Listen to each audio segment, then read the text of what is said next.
All right, so it's been a while since we got together. We're coming to the end of this Bible study this week. We're going to look at the passion and death of Jesus. Going to look at all four Gospels. We're going to spend some time. We're going to read them, kind of compare, kind of contrast what's included in them, what their focus is, and that kind of thing.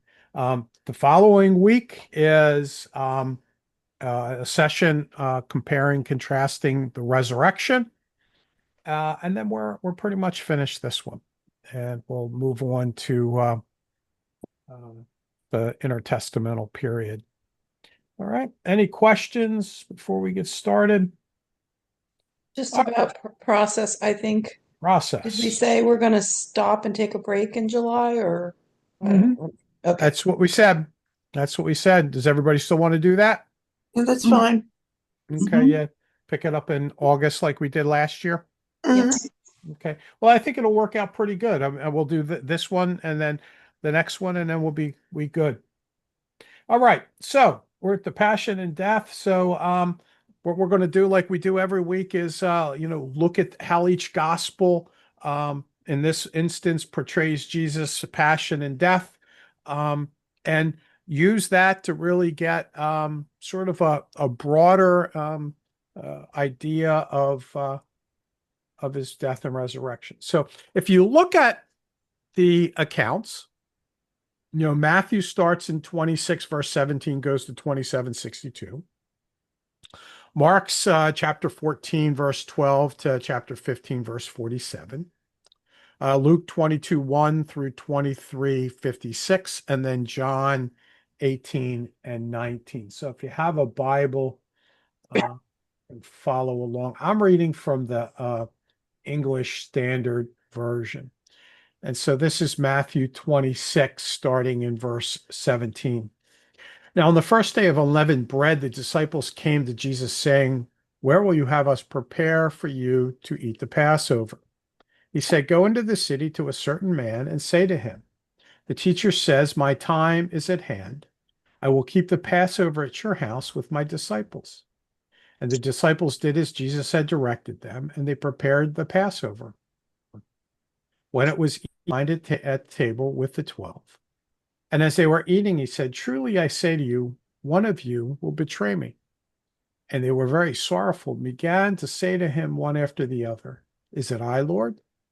He answered, "He who has dipped his hand in the dish with me will betray me. The Son of Man goes as it is written of him, but woe to that man by whom the Son of Man is betrayed. It would have been better for that man if he had not been born." Judas, who would betray him, answered, "Is it I, Rabbi?" He said to him, "You have said so." Now, as they were eating, Jesus took bread and after blessing it, broke it and gave it to the disciples and said, "Take, eat, this is my body." And he took the cup, and when he had given thanks, he gave it to them, saying, "Drink of it, all of you, for this is my blood of the new covenant, which is poured out for many for the forgiveness of sins. I tell you, I will not drink again of this fruit of the vine until that day when I drink it anew with you in my Father's kingdom." And when they had sung a hymn, they went out to the Mount of Olives. Then Jesus said to them, "You will fall away because of me this night. For it is written, I will strike the shepherd, and the sheep of the flock will be scattered. But after I'm raised up, I will go before you to Galilee." And Peter answered him, "Though they all fall away because of you, I will never fall away." And Jesus said, "Truly I tell you, this very night, before the rooster crows, you will deny me 3 times." And Peter said to him, "Even if I must die with you, I will not deny you." And all the disciples said the same. Then Jesus went with them to a place called Gethsemane, and he said to his disciples, "Sit here while I go over there and pray." And taking with him Peter and the 2 sons of Zebedee, he began to be sorrowful and troubled. Then he said to them, "My soul is very sorrowful, even to death. Remain here and watch with me." And going a little farther, he fell on his face and prayed, saying, My Father, if it's possible, let this cup pass from me. Nevertheless, not as I will, but as you will. And he came to the disciples and found them sleeping. And he said to Peter, so could you not watch with me 1 hour? Watch and pray that you may not enter into temptation. The spirit indeed is willing, but the flesh is weak. Again, for the second time, he went away and prayed, my Father, if this cannot pass unless I drink it, your will be done. And again, he came and found them sleeping, for their eyes were heavy. So leaving them again, he went away and prayed for a third time, saying the same words again. Then he came to the disciples and said to them, sleep and take your rest later on. See, the hour is at hand, and the Son of Man is betrayed into the hands of sinners. Rise, let us go, let us be going. See, my betrayer is at hand. While he was still speaking, Judas came, one of the 12, and with him a great crowd with swords and clubs from the chief priests and the elders of the people. Now the betrayer had given them a sign saying, the one I will kiss is the man, seize him. And he came up to Jesus at once and said, greetings, Rabbi. And he kissed him. And Jesus said to him, friend, do what you came to do. Then they came up and laid hands on Jesus and seized him. And behold, one of those who were with Jesus stretched out his hand and drew his sword and struck the servant of the high priest and cut off his ear. Then Jesus said to him, put your sword back into its place, for all who take the sword will perish by the sword. Do not think that I cannot appeal to my Father, and he will at once send me more than 12 legions of angels. But how then should the scriptures be fulfilled that I must be so? At that hour, Jesus said to the crowds, have you come out against a robber with swords and clubs to capture me? Day after day, I sat in the temple teaching, and you did not seize me.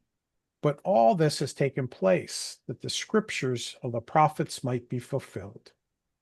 Then all the disciples left him and fled. Then those who had seized Jesus led him to Caiaphas the high priest, where the scribes and the elders had gathered. And Peter was following him at a distance as far as the courtyard of the high priest. And going inside, he sat with the guards to see the end. Now the chief priests and the whole council were seeking false testimony against Jesus, that they might put him to death. But they found none, though many false witnesses came forward. At last, two came forward and said, this man said, I am able to destroy the temple of God and to rebuild it in 3 days. And the high priest stood up and said, have you no answer to make? What is that these men testify against you? But Jesus remained silent. And the high priest said to him, I adjure you by the living God, tell us if you are the Christ, the Son of God. And Jesus said to him, you have said so. But I tell you, from now on, you will see the Son of Man seated at the right hand of power and coming on the clouds of heaven. Then the high priest tore his robes and said, he has uttered blasphemy. What further witnesses do we need? You have now heard his blasphemy. What is your judgment? They answered, he deserves death. Then they spit in his face and struck him, and some slapped him, saying, prophesy to us, you Christ. Who is it that struck you? Now Peter was sitting outside in the courtyard, and a servant girl came up to him and said, you were also with Jesus the Galilean. But he denied it before them, saying, I do not know what you mean. And when he went out to the entrance, another servant girl saw him, and she said to the bystanders, this man was with Jesus of Nazareth. And again he denied it with an oath, I do not know the man. After a little while, the bystanders came up and said to Peter, certainly you too are one of them, for your accent betrays you. Then he began to invoke a curse on himself and swear, I do not know the man. And immediately the rooster crowed. And Peter remembered the sayings of Jesus. Before the rooster crows, you will deny me 3 times. And he went out and wept bitterly. When morning came, all the chief priests and the elders of the people took counsel against Jesus to put him to death. And they bound him and led him away and delivered him over to Pilate, the governor. Then when Judas, his betrayer, saw that Jesus was condemned, he changed his mind and brought back the 30 pieces of silver to the chief priests and elders, saying, I've sinned by betraying innocent blood. They said, What is that to us? See to it yourself. And throwing down the pieces of silver into the temple, he departed and he went and hanged himself. But the chief priest, taking the pieces of silver, said, It's not lawful to put them into the treasury, since it's blood money. So they took counsel and bought with them the potter's field as a burial place for strangers. Therefore, that field has been called the field of blood to this day. Then was fulfilled what had been spoken by the prophet Jeremiah, saying, And they took the 30 pieces of silver, the price of him on whom a price had been set by some of the sons of Israel, and they gave them for the potter's field, as the Lord directed me. Now Jesus stood before the governor, and the governor said to him, Are you the king of the Jews? And Jesus said, You have said so. But when he was accused by the chief priests and elders, he gave no answer. Then Pilate said to him, Do you not hear how many things they testify against you? But you give him no answer, not even to a single charge, so that the governor was greatly amazed.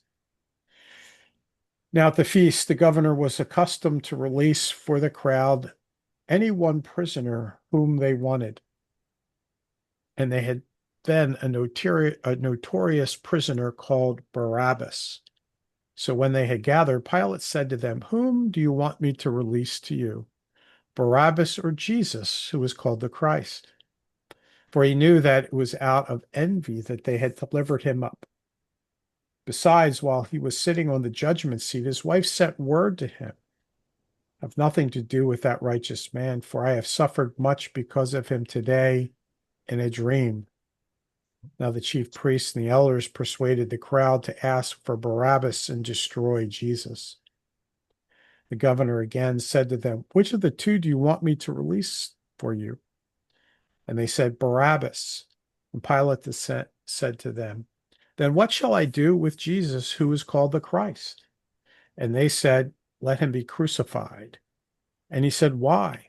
What evil has he done? But they shouted all the more, Let him be crucified. So when Pilate saw that he was gaining nothing, but rather that a riot was beginning, he took water and washed his hands before the crowd, saying, I am innocent of this man's blood. See to it yourselves. And all the people answered, His blood be on us and on our children. Then he released for them Barabbas, and having scourged Jesus, delivered him to be crucified. Then the soldiers of the governor took Jesus into the governor's headquarters, and they gathered the whole battalion before him. They stripped him and put on a scarlet robe, and twisting together a crown of thorns, they put it on his head and put a reed in his right hand. And kneeling before him, they mocked him, saying, Hail, King of the Jews! And they spit on him and took the reed and struck him on the head. And when they had mocked him, they stripped him of the robe and put his own clothes back on him and led him away to be crucified. As they went out, they found a man of Cyrene, Simon by name. They compelled this man to carry his cross. And when they came to the place called Golgotha, which means place of the skull, they offered him wine to drink mixed with gall. But when he tasted it, he would not drink it. And when they had crucified him, they divided his garments among them by casting lots. Then they sat down and kept watch over him there. And over his head they put the charge against him, which read, This is Jesus, the King of the Jews. Then two robbers were crucified with him, one on the right and one on the left. And those who passed by derided him, wagging their heads and saying, You who would destroy the temple and rebuild it in 3 days, save yourself if you're the Son of God. Come down from the cross. So also the chief priests with the scribes and elders mocked him, saying, He saved others, he cannot save himself. He is the King of Israel. Let him come down now from the cross, and we will believe in him.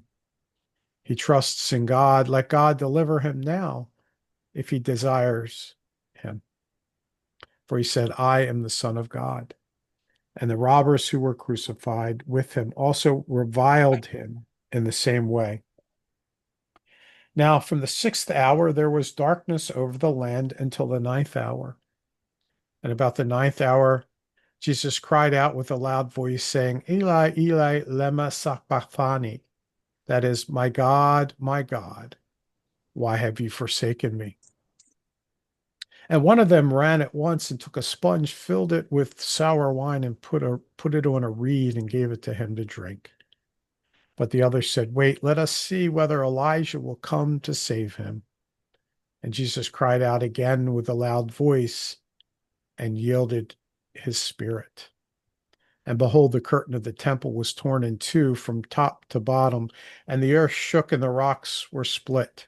The tombs were also opened, and many bodies of the saints who had fallen asleep were raised. And coming out of the tombs after his resurrection, they went into the holy city and appeared to many. When the centurion and those who were with him, keeping watch over Jesus, saw the earthquake and what took place, they were filled with awe and said, Truly, this was the Son of God. There are also many women there, looking on from a distance, who followed Jesus from Galilee, ministering to him, among whom were Mary Magdalene and Mary, the mother of James and Joseph, and the mother of the sons of Zebedee. When it was evening, there came a rich man from Arimathea named Joseph, who also was a disciple of Jesus. He went to Pilate and asked for the body of Jesus. Then Pilate ordered it to be given to him. And Joseph took the body and wrapped it in a clean linen shroud and laid it in his own new tomb, which he had cut in the rock. And he rolled a great stone to the entrance of the tomb and went away.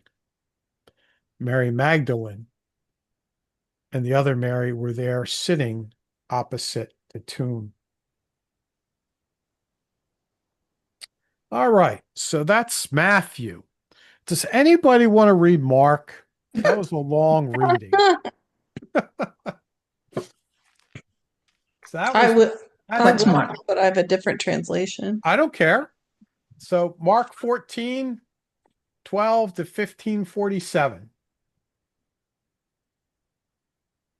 14, 12. Okay. On the first day of the festival of unleavened bread, when it was customary to sacrifice the Passover lamb, Jesus' disciples asked him, Where do you want us to go and make preparations for you to eat the Passover? So he sent two of his disciples, telling them, Go into the city, and a man carrying a jar of water will meet you. Follow him. Save the owner of the house he enters. The teacher asks, Where is my guest room where I may eat the Passover with my disciples? He will show you a large room upstairs, furnished and ready. Make preparations for us there. The disciples left, went into the city, and found things just as Jesus had told them. So they prepared the Passover. When evening came, Jesus arrived with the 12. While they were reclining at the table eating, he said, Truly I tell you, one of you will betray me, one who is eating with me. They were saddened, and one by one they said to him, Surely you don't mean me. It is one of the 12, he replied, one who dips bread into the bowl with me. The Son of Man will go just as it is written about him, but woe to that man who betrays the Son of Man. It would be better for him if he had not been born. While they were eating, Jesus took bread, and when he had given thanks, he broke it and gave it to his disciples, saying, Take it. This is my body. Then he took a cup, and when he had given thanks, he gave it to them, and they all drank from it. "This is my blood of the covenant, which is poured out for many," he said to them. "Truly, I tell you, I will not drink again from the fruit of the vine until that day when I drink it new in the kingdom of God." When they had sung a hymn, they went out to the Mount of Olives. "You will all fall away," Jesus told them, "for it is written, 'I will strike the shepherd, and the sheep will be scattered.' But after I have risen, I will go ahead of you into Galilee." Peter declared, "Even if all fall away, I will not." "Truly I tell you," Jesus answered, "today, yes, tonight, before the rooster crows twice, you yourself will disown me 3 times." But Peter insisted emphatically, "Even if I have to die with you, I will never disown you." And all the others said the same.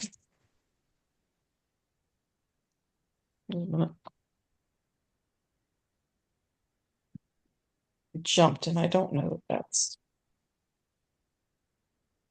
Oh, does it go right to Gethsemane from there? Okay, that's abrupt. They went to a place called Gethsemane. Oh, that's something to remember. Yeah. All right. They went to a place called Gethsemane, and Jesus said to his disciples, "Sit here while I pray." He took Peter, James, and John along with him, and he began to be deeply distressed and troubled. "My soul is overwhelmed with sorrow to the point of death," he said to them. "Stay here and keep watch." Going a little farther, he fell to the ground and prayed that if possible the hour might pass from him. "Abba, Father," he said, "everything is possible for you. Take this cup from me, yet not what I will, but what you will." Then he returned to his disciples and found them sleeping. "Simon," he said to Peter, "are you asleep? Couldn't you keep watch for 1 hour? Watch and pray so that you will not fall into temptation. The spirit is willing, but the flesh is weak." Once more he went away and prayed the same thing. When he came back, he again found them sleeping because their eyes were heavy. They did not know what to say to him. Returning the third time, he said to them, "Are you still sleeping and resting? Enough! The hour has come. Look, the Son of Man is delivered into the hands of sinners. Rise, let us go. Here comes my betrayer." Just as he was speaking, Judas, one of the 12, appeared. With him was a crowd armed with swords and clubs, sent from the chief priests, the teachers of the law, and the elders. Now the betrayer had arranged a signal with them. "The one I kiss is the man. Arrest him and lead him away under guard." Going at once to Jesus, Judas said, "Rabbi," and kissed him. The men seized Jesus and arrested him. Then one of those standing near drew his sword and struck the servant of the high priest, cutting off his ear. "Am I leading a rebellion," said Jesus, "that you have come out with swords and clubs to capture me? Every day I was with you, teaching in the temple courts, and you did not arrest me. But the scriptures must be fulfilled." Then everyone deserted him and fled. A young man, wearing nothing but a linen garment, was following Jesus. When they seized him, he fled naked, leaving his garment behind. That's not that big. Let me see. That was weird. Okay, 15 to 47. They took Jesus to the high priest, and all the chief priests, the elders, and the teachers of the law came together. Peter followed him at a distance, right into the courtyard of the high priest. There he sat with the guards and warmed himself at the fire.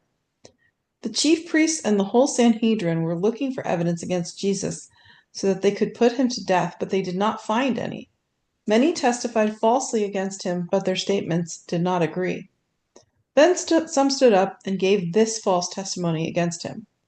"We heard him say, 'I will destroy this temple made with human hands, and in 3 days will build another, not made with hands.'" Yet even then their testimony did not agree. Then the high priest stood up before them and asked Jesus, "Are you not going to answer? What is this testimony that these men are bringing against you?" But Jesus remained silent and gave no answer. Again the high priest asked him, "Are you the Messiah, the Son of the Blessed One?" "I am," said Jesus. and you will see the Son of Man sitting at the right hand of the Mighty One and coming on the clouds of heaven." The high priest tore his clothes. "Why do we need any more witnesses?" he asked. "You have heard the blasphemy. What do you think?" They all condemned him as worthy of death. Then some began to spit at him. They blindfolded him, struck him with their fists, and said, "Prophesy." And the guards took him and beat him. While Peter was below in the courtyard, one of the servant girls of the high priest came by. When she saw Peter warming himself, she looked closely at him. "You also were with that Nazarene Jesus," she said. But he denied it. "I don't know or understand what you're talking about," he said, and went out into the entryway. When the servant girl saw him there, she said again to those standing around, "This fellow is one of them." Again he denied it. After a little while, those standing near to Peter said to Peter, "Surely you are one of them, for you are a Galilean." He began to call down curses, and he swore to them, "I don't know this man you're talking about." Immediately the rooster crowed a second time. Then Peter remembered the word Jesus had spoken to him. "Before the rooster crows twice, you will disown me 3 times." And he broke down and wept. Very early in the morning, the chief priests, the elders, the teachers of law, and the whole Sanhedrin made their plans. So they bound Jesus, led him away, and handed him over to Pilate. "Are you the king of the Jews?" asked Pilate. "You have said so," Jesus replied. The chief priests accused him of many things, so again Pilate asked him, "Aren't you going to answer? See how many things they are accusing you of." But Jesus still made no reply, and Pilate was amazed. Now it was the custom of the festival to release a prisoner whom the people requested. A man called Barabbas was in prison with the insurrectionists who had committed murder in the uprising. The crowd came up and asked Pilate to do for them what he usually did. "Do you want me to release to you the king of the Jews?" asked Pilate, knowing it was out of self-interest that the chief priests had handed Jesus over to him. But the chief priests stirred up the crowd to have Pilate release Barabbas instead. "What shall I do then with the one you call the king of the Jews?" Pilate asked them. "Crucify him," they shouted. "Why? What crime has he committed?" asked Pilate. But they all shouted all the louder, "Crucify him." Wanting to satisfy the crowd, Pilate released Barabbas to them. He had Jesus flogged and handed him over to be crucified. The soldiers led Jesus away into the palace, that is the praetorium, and called together the whole company of soldiers. They put a purple robe on him, then twisted together a crown of thorns and set it on him. And they began to call out to him, "Hail, King of the Jews!" Again and again they struck him on the head with a staff and spit on him. Falling on their knees, they paid homage to him. And when they had mocked him, they took off the purple robe and put his own clothes on him. Then they led him out to crucify him. A certain man from Cyrene, Simon, the father of Alexander and Rufus, was passing by on his way in from the court country, and they forced him to carry the cross.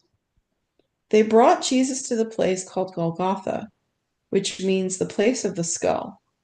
Then they offered him wine mixed with myrrh, but he did not take it, and they crucified him. Dividing up his clothes, they cast lots to see what each would get. It was 9 a.m. when they crucified him. The written notice of the charge against him read, "The King of the Jews." They crucified 2 rebels with him, one on his right and one on his left. Those who passed by hurled insults at him, shaking their heads and saying, "So, you who are going to destroy the temple and build it in 3 days, come down from the cross and save yourself." In the same way, the chief priests and the teachers of law mocked him among themselves. "He saved others," they said, "but he can't save himself.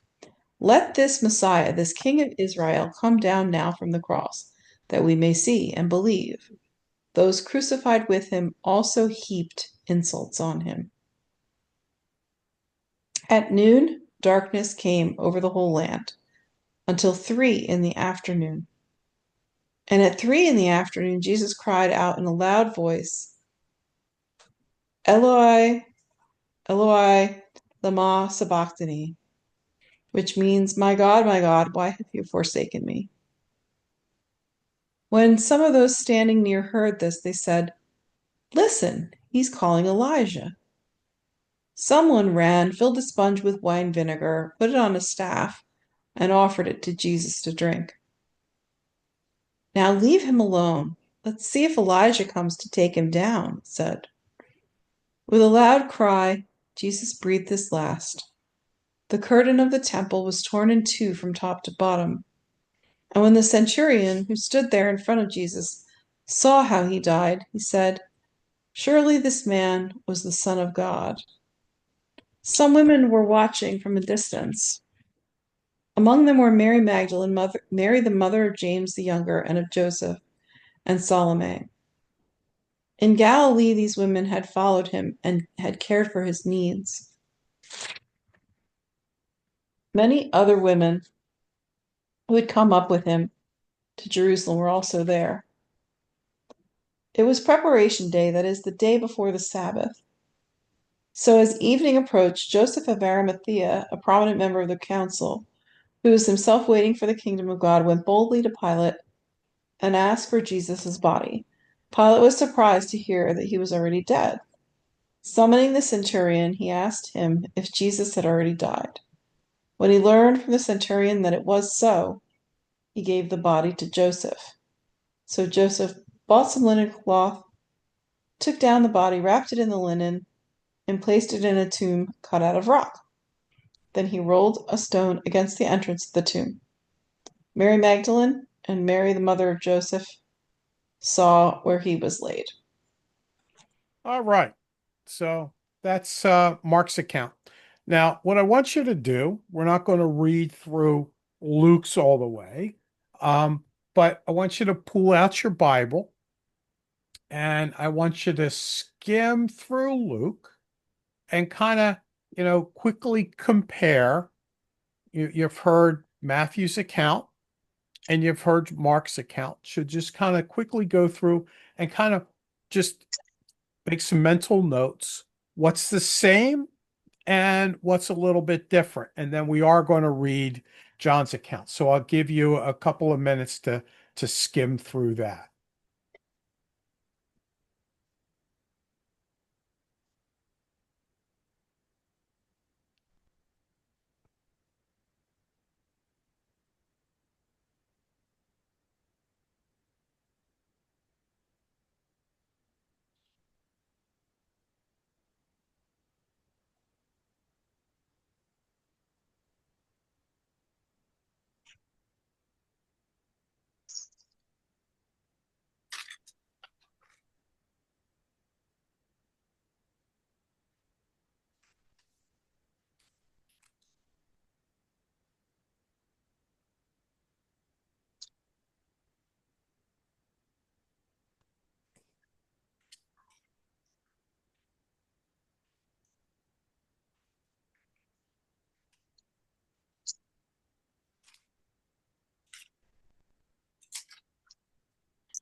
Okay, I'll give you a minute more and then we'll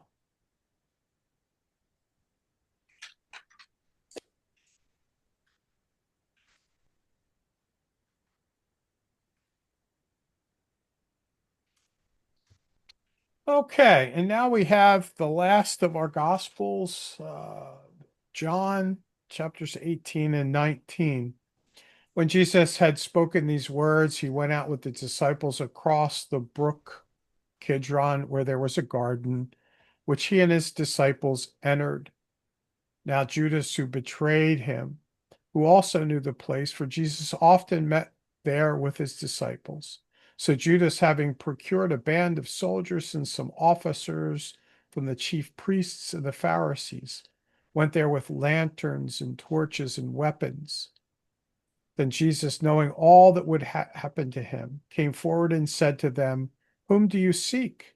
And they answered him, "Jesus of Nazareth." And Jesus said to them, "I am he."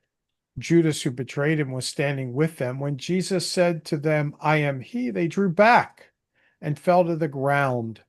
So he asked them again, "Whom do you seek?" And they said, "Jesus of Nazareth." And Jesus answered, "I told you that I am he. So if you seek me, let these men go."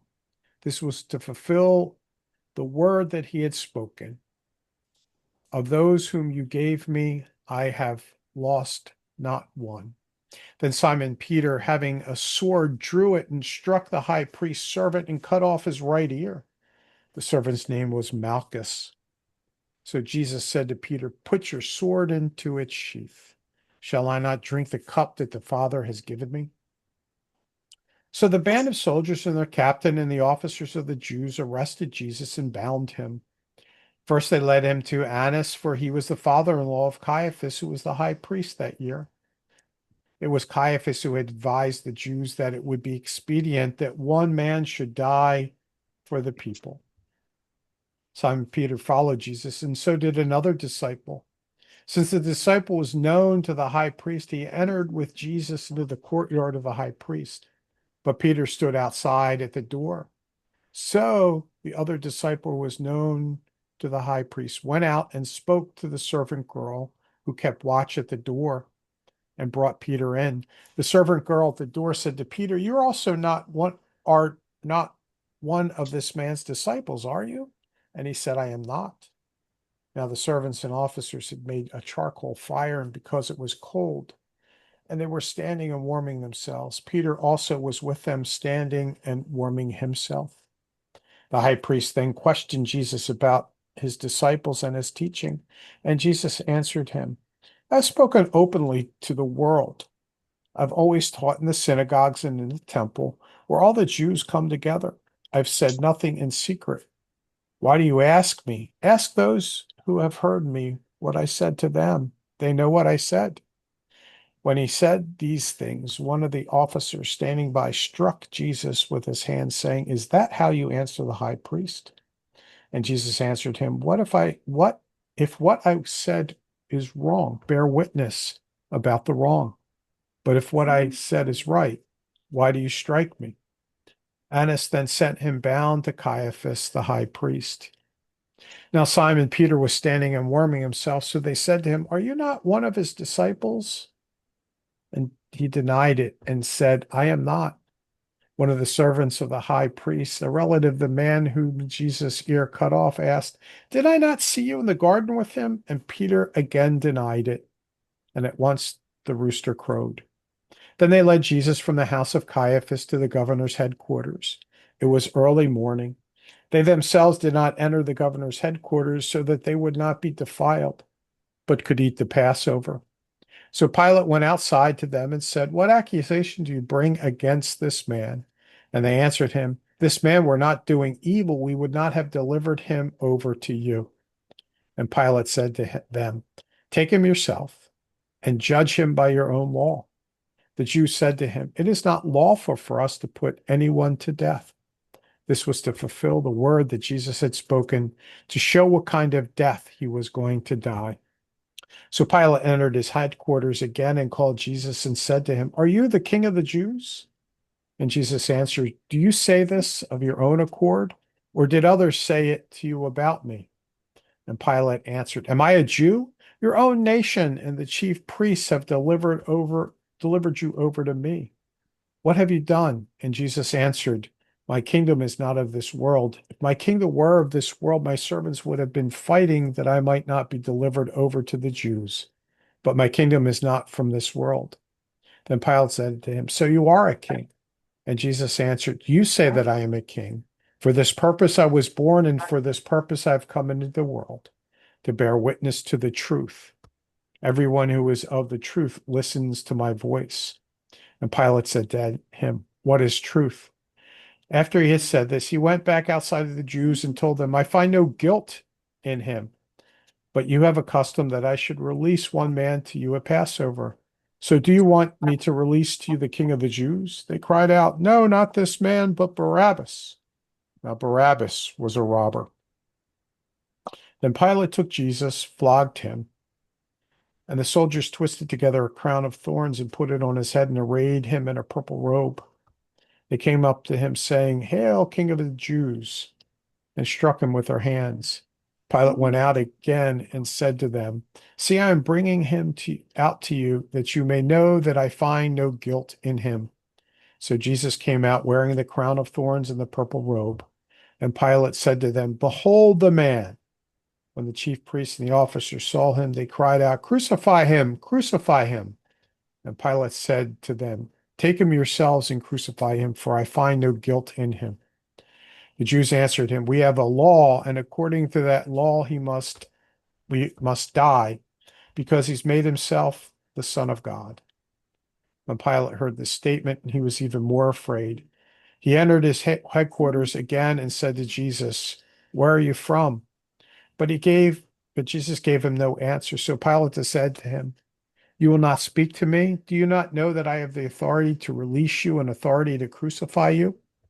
And Jesus answered him, You would have no authority over me at all, unless it had been given to you from above. Therefore, he who delivered me over to you has the greater sin. From then on, Pilate sought to release him, but the Jews cried out, If you release this man, you are not Caesar's friend. Everyone who made himself a king opposes Caesar. So when Pilate heard these words, he brought Jesus out, sat down on the judgment seat at a place called the Stone Pavement, and in Aramaic, Gabbatha. Now it was the day of preparation of the Passover. It was about the 6th hour. He said to the Jews, Behold your king. And they cried out, Away with him, crucify him.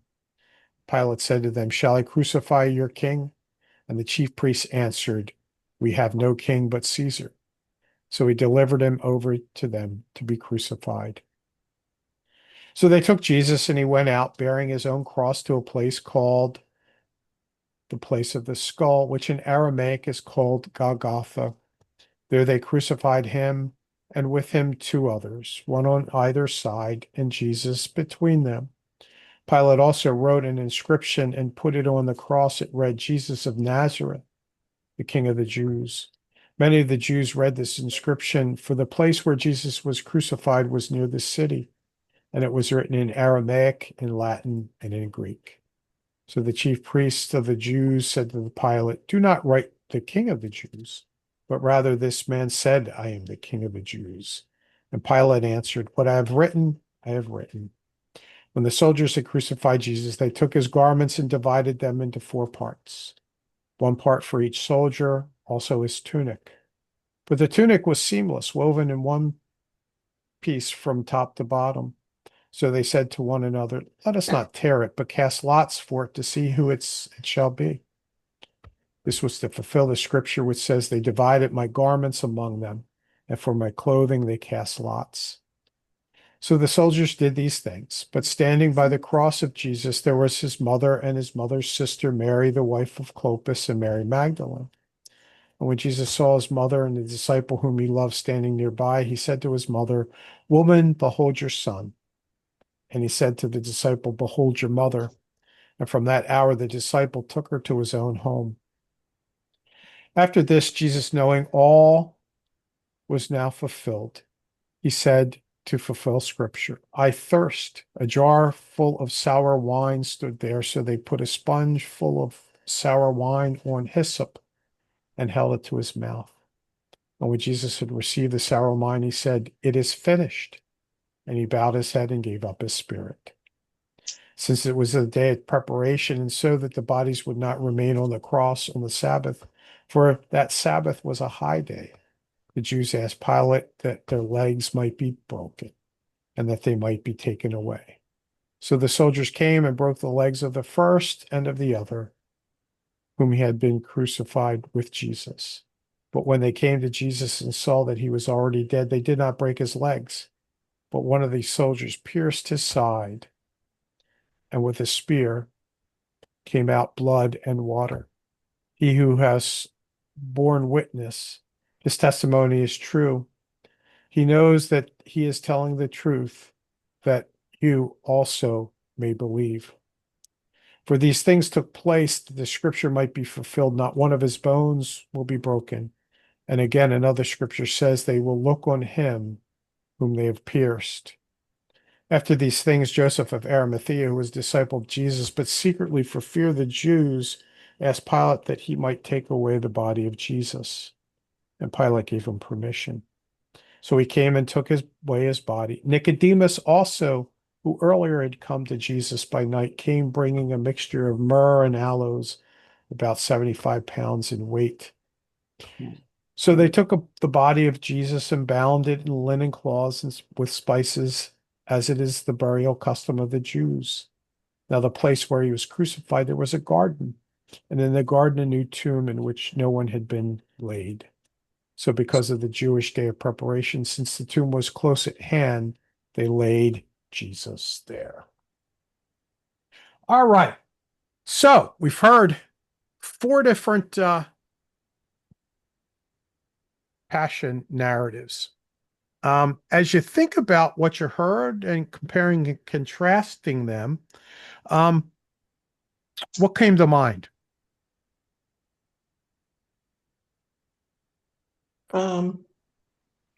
Made a bunch of notes, but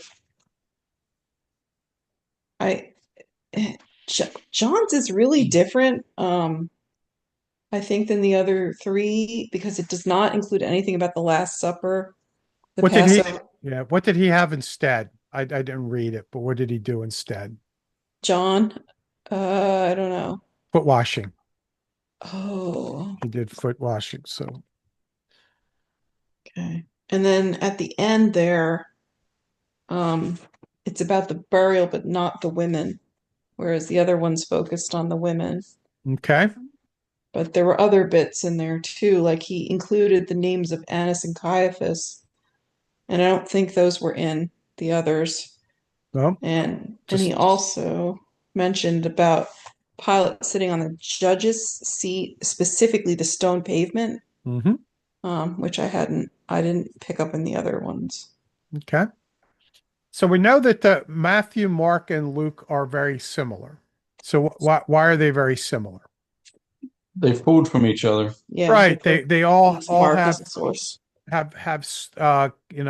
pulled from the same source. Mark was typically the first source, and Matthew and Luke probably took from them. And so if you kind of think about it a little bit, the common elements across all of the Gospels is Judas as the betrayer. Okay, so all of them have Judas. Okay. The Last Supper, each of the gospel mentions a final meal. Okay. Matthew, Mark, and Luke, we have the institution of Eucharist. It's alluded to in John, but it's not specifically there. All of them have the arrest in Gethsemane. Now, as you think about the arrest in Gethsemane, what did you hear that was kind of different in John's? I don't know if it was this one, and this was before the arrest, but I don't know. It is like completely bizarre to me that I never noticed this before, but that Jesus prayed 3 times and woke up the disciples 3 times. Mm-hmm. I never noticed that before, but I think that in John, or it was either Luke or John, one of them, it seemed like it was only once. Right. Yeah, it's more in John. And the other thing is when they come to arrest him, it's that when the crowd kind of gets there, you have this interaction between um Jesus and Judas. So it's kind of incumbent upon Judas, if you will, to be the witness. But in John, what does Jesus do? Heals the ear. Well, yeah, I meant as far as with the crowd and when they're looking for him. So, hey, it's me. Oh, Judas is actually taking a back seat. And if you think about it, Jesus has kind of has initiative in the sense that, okay, who did you come? Okay, I know that's me. You came for me, it's me. If you think about the uh the prayer in the garden, um, it's a little bit different. In John, it's kind of more forthright. It's Jesus being kind of this person putting forth and saying, um, it's my time, let me do my thing versus the others, hey, if there's a way that this cup can pass by me, allow it to pass by me. If you think about the trials before the Jewish and Roman authorities, okay, the crucifixion and death, Jesus and all of them was crucified on a cross, and died, and then was buried and put in a tomb. All right. If we think about differences, especially differences, tone and emphasis, um, in Matthew and Mark, we have this focus on Jesus suffering and being abandoned. We have the piece of scripture, my God, why have you forsaken me?" which comes from Psalm 22. Um, in Luke, um, Jesus is, composed. It's very compassionate, even in amongst his suffering. There's a part where, it comforts the women of Jerusalem as he goes by. Um, we you think about the seven last words of Christ in Luke. We have, "Father, forgive them, for they know not what they do." Okay. And so here is Jesus being portrayed as the innocent martyr, who's righteous, that is pouring out his life and his concern for others.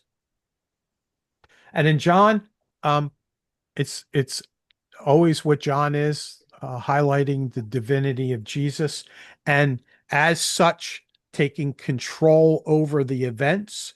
So instead of just allowing someone to kind of move things along, he comes to the forefront and and portrays himself as a willing participant. And then um, John finishes with the statement, "It is finished." you know, kind of concluding his mission. So they're the kind of the similarities and some of the difference. If you think about other key differences in the synoptics, we have Matthew, Mark, and Luke. They have the institution of the Eucharist, and John, as we mentioned, has foot washing in place of the Eucharist. that strikes me as really not bizarre, but just if John's purpose is to emphasize the divinity of Christ, then why the foot washing? Because that's a servant thing, and it would seem more aligned with like what Luke's message would be. Yeah, well, you think about it.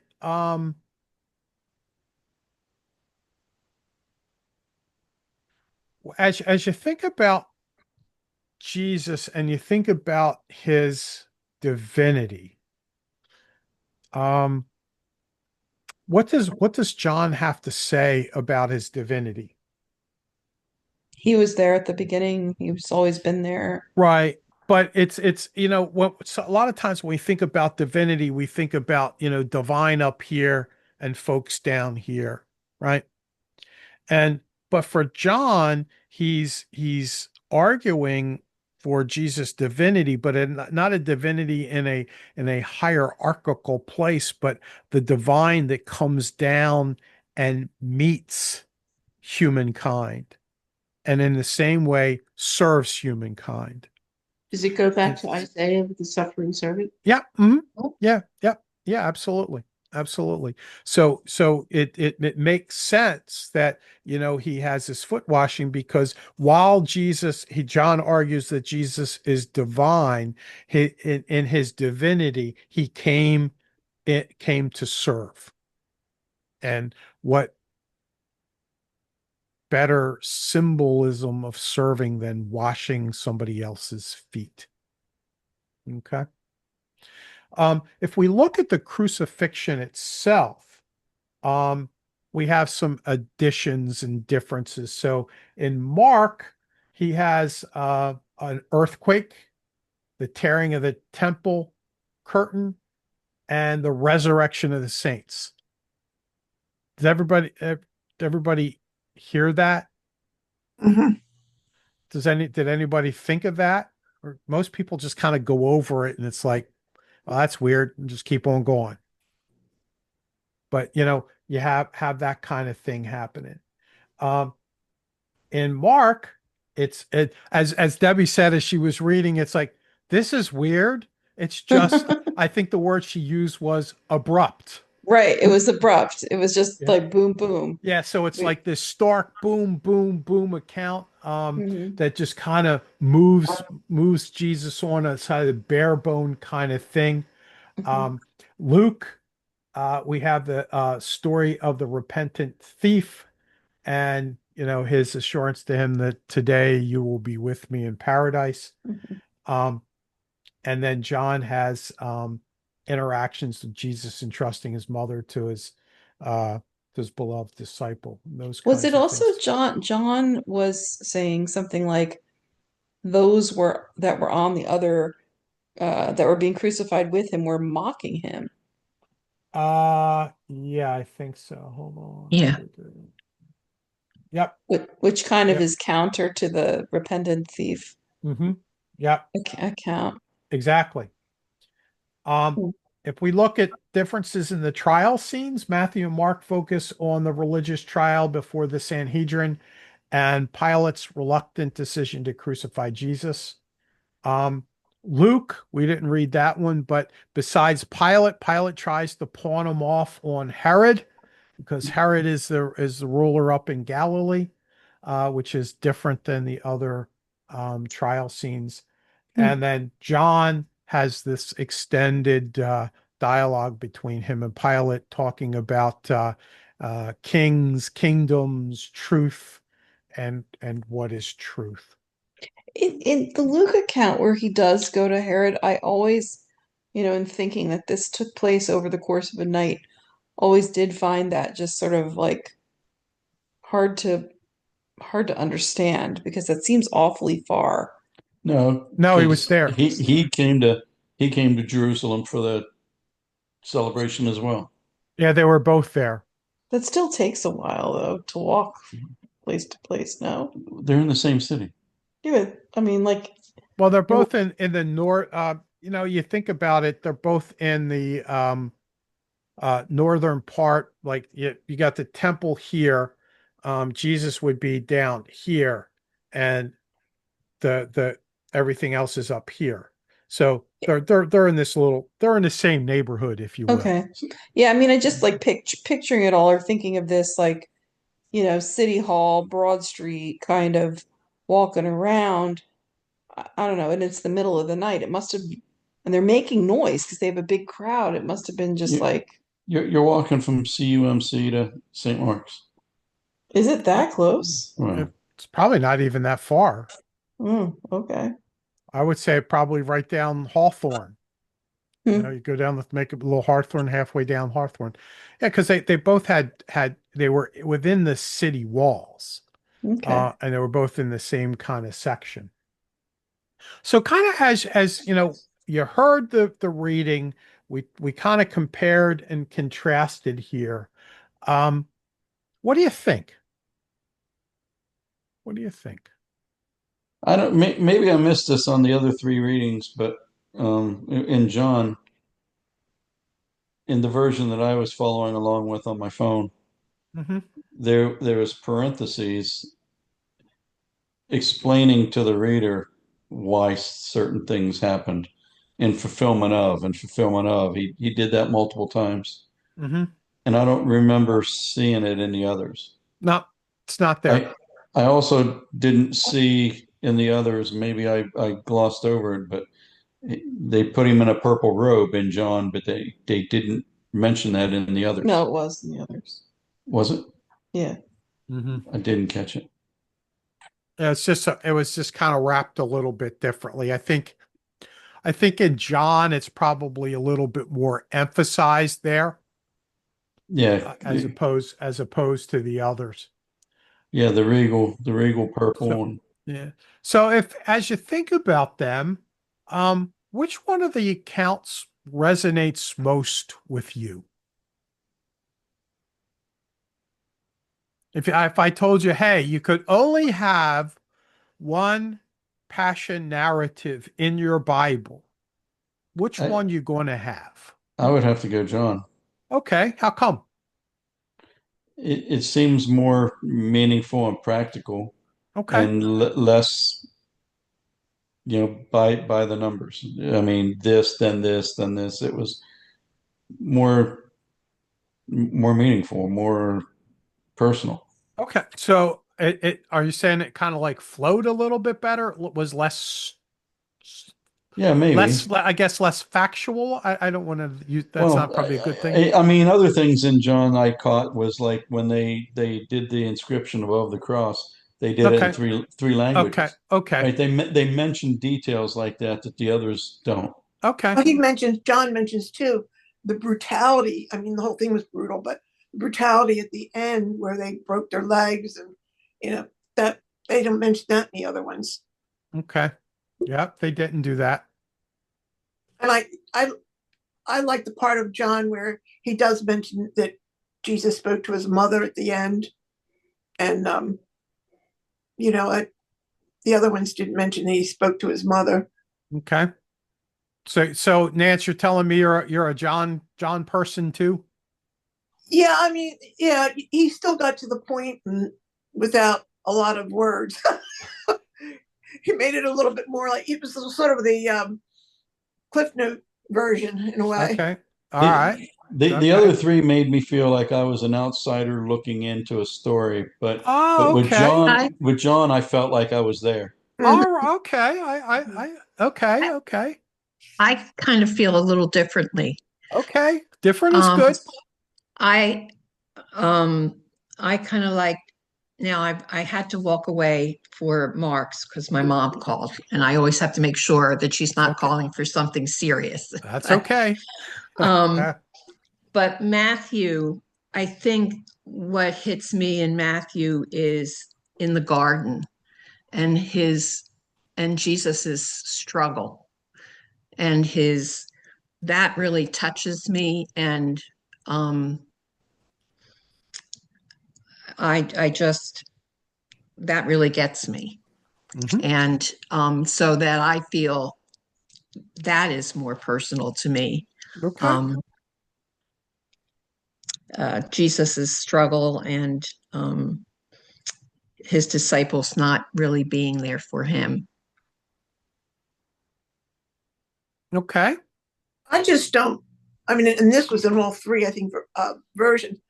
I don't know how, after Jesus tells them that they're going to betray me and they're going to, pretend they don't know me, how they still go and do it anyway. I mean, like they knew this is what he said, and yet they didn't think and just went ahead and did it anyway. Or it's just, I just don't understand that. But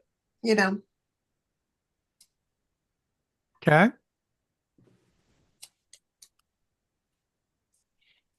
What do you think, Jeanette? Are you tired, I like the book of John, John?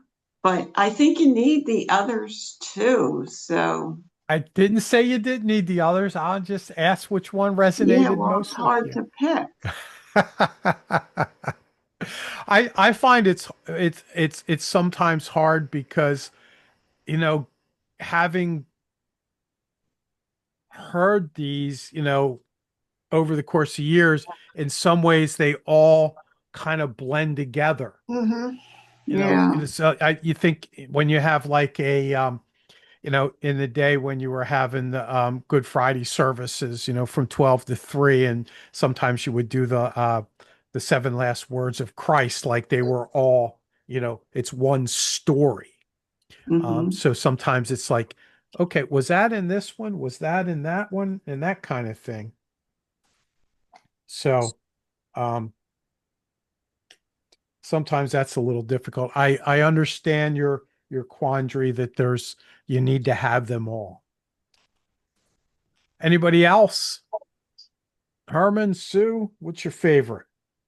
I like the longer version. I like more detail. Okay, The more of a story, okay, I agree. okay, okay. Nance, what do you think? I thought I went with, oh, you're talking the other Nancy. Nancy, the other Nancy. She's still I there? well, I like all of them. Sorry. I just musically, I hear so many standing out from each one of the writers, and I do like John's account as well. I think that really sticks with me, but Hmm. just it's something we're all familiar with. Yeah. And so looking at the differences and they're explaining it to us, it just is. It really does something to your heart Hmm. Yeah. and your head Yeah. reading all of them. Yeah. So it would be, while I push it to um say, okay, which one's your favorite? It certainly would be diminished if we didn't have all of them, Mhm. because I think all of them, you know, while we have our favorites, all of them have other things that they offer and give us maybe a little bit of different viewpoint or a different tone, that kind of thing, where we can, you know, get a better understanding of who Jesus is and what the what the crucifixion was all about. All right. Weird, Um, very weird question. yeah. Who was the guy that ran away naked? I don't, that was my, you know how Debbie, you said one time that you never noticed it.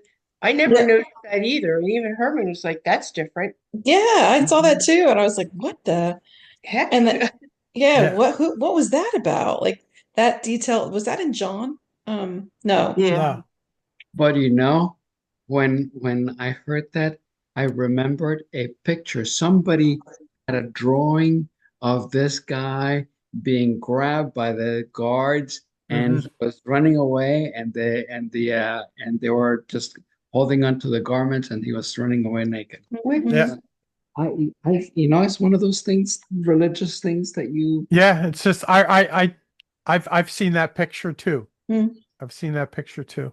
But Yeah. it's like those little things, and that's why I was thinking in John, like I have two minds about John, I think, which one is it irks me a little bit when there's the parentheses that say, this is to explain blah, blah, blah.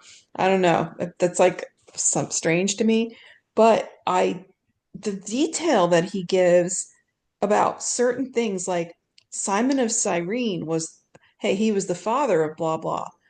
That's important because that's nowhere else. And it's just Mhm. interesting that he added those little details. Because it suggests, as he said at the very end, I'm telling you this because I was there and I saw this stuff, and I'm telling you this because you're not there, and you should leave this.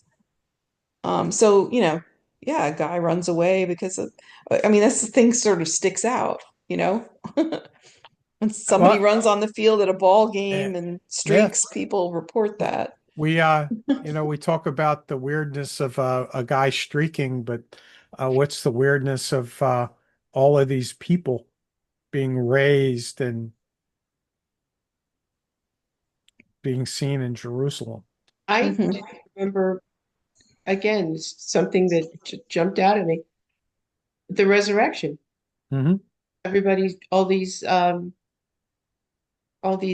saints, whatever you want to call them, being resurrected. Oh, I misheard you, Sue. I was like, you forgot about the resurrection. No, in front of all these crowds. That must have been like, these guys are just like getting up out of the cemetery and like, Mhm. what, going home for dinner? And It's and, like, Zombies. and so why that was in Matthew? Why do you think it was included there? it's a good question, but like the other Nancy said, it's more detailed. He's Mhm. more detailed. Well, you also we can't step away from, looking at what's the purpose of each one. And so the purpose of Matthew, bless you. Thanks. The purpose of Matthew is fulfillment of the Old Testament. And for them especially, this is written, towards the destruction of the temple and all that kind of stuff. So the Pharisaic movement is in full swing, and what do the Pharisees kind of believe in is resurrection of the body. All right, well, we've come past our time, so any last minute aha moments, comments folks want to make? The whole thing, if we could have spent 2 years doing doing just this thing tonight, Yeah. like little sections. I mean, it's like Yeah. powerful to look at all that together. Yeah, well, we're taking big chunks, or we Mhm. would be here forever. All right, well, everybody have a good night, and we'll finish up next week with Resurrection. They're much shorter. All right, everybody have Okay. have a good night. You You too. too. Good All night. right. Good night, Bye-bye everybody. now.